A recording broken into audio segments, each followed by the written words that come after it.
Yo, Bo again. Right. So, what I want to talk about in this entry is basically, you know how I mentioned in my previous entries about there's this pandemic where people are stuck in their heads, right? Basically what I want to talk about in this entry is a kind of development of that. So basically,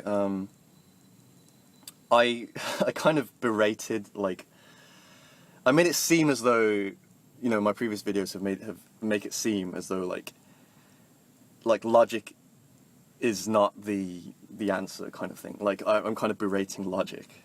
Obviously, you have to, there's a reason why we are logical.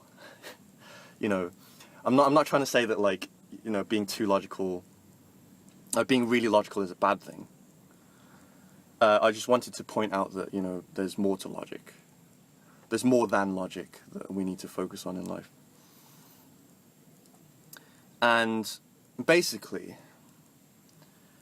it all depends on your situation, on the scenario, on what kind of problem you're facing. And this is something that comes about from a lot of kind of personal development, just self-work, self-discovery, that kind of thing. And there is one concept that I want to introduce to you now, which is the concept of integration, the concept of integration. And don't worry about this too much. It's just something I want to put into your heads so that when you come around to basically, making progress in life and stuff like that, this is a principle that you will come across. It will become essentially like a central principle in your striving towards, being the best version of yourself, essentially. Integration. What that actually means is basically life is not like a selection of isolated events that are just happening independent of one another. Life is actually this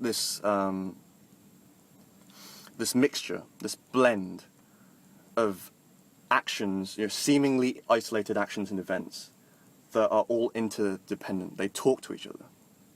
They communicate amongst each other.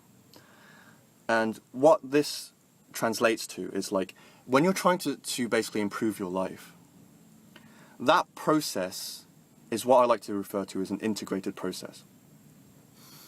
Because, when you, I can use exercise as a kind of example, as an illustration. Basically, when you want to, say you've got a chubby belly, you've got a flabby belly and you want to get rid of that flabby belly. You can just do sit-ups, you can just do tummy exercises. And you're going to have to do a fuckload of tummy exercises if you actually want to lose weight. If you want to basically reduce fat in that area. And it might not even work. But the thing that tends to work is you generally improve your exercise habits, and you increase the amount of cardio you do, and it's like a whole thing. You tackle you tackle it from, I'm going to basically exercise more. Not just focus on that one area, but just focus on exercising my entire body more. And that is more effective because your body is not an isolated, it's your tummy is not separate from the rest of you. It's a part of you. So basically you have to, to be the most effective in changing one aspect of you. Rather than focusing on that one aspect, you need to basically see the system of your body, of life, of whatever whatever area you're focused on, as an integrated system. And that is how you make progress, basically. That's how you change. You don't change one or two things and that's going to change everything, right? It doesn't work like that. So going back to what I was saying about logic, right? In reality, we need both logic and energy, sensitivity, to traverse life effectively.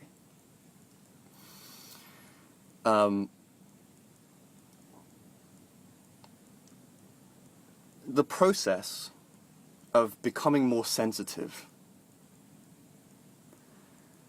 and any kind of process, really, any process is logical. It consists of linear steps, a chain of steps where you go from one to the next.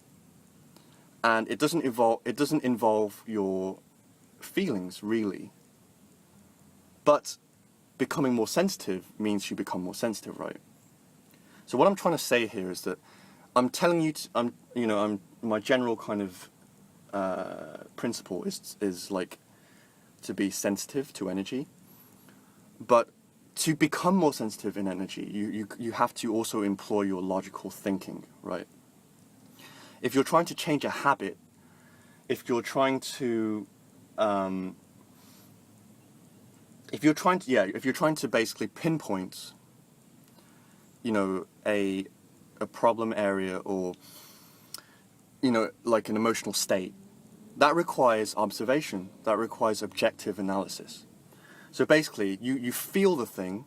The whole point is you develop your sensitivity to energy such that you feel something, because a lot of us, like I keep saying, we shut that side of us down. So we're like we don't receive anything, like we don't like sense anything, like, and what we sense is like, a pitiful amount of what we could be like sensing.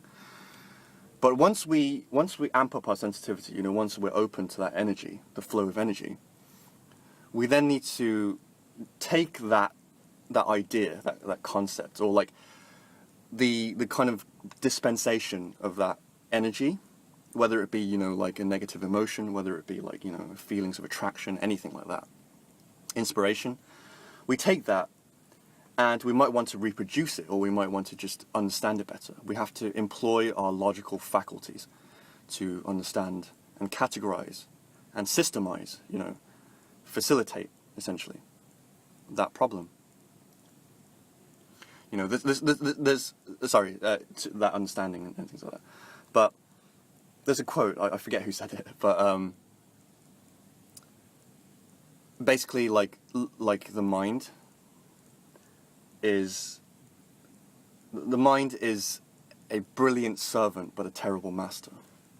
And that kind of echoes what I've been, kind of the general gist of what I've been saying, like, up until now. But having said that, logic does have its use. So going back to this concept of integration, the more sensitive you become, but simultaneously, like, the more you employ your logical faculties, the more you realize that, like, there are certain situations and there are certain areas that correspond to a certain faculty, a certain mode of perception. So you will know that, if you want to organize an aspect of your life, you use your logical mind.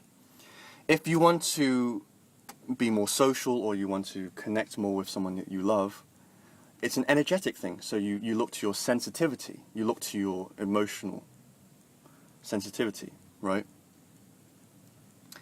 And you will realize the more you do this, like the more things you sort into those two piles, okay, this is logical, this is energetic, and like you keep doing that, the more you will realize that, like, it's like you'll develop a sense of discernment. And that is what leads from, just experiencing this kind of thing, like sorting things out, which is a logical thing. This sorting process is a logical thing. The more you do this, the more you will learn discernment.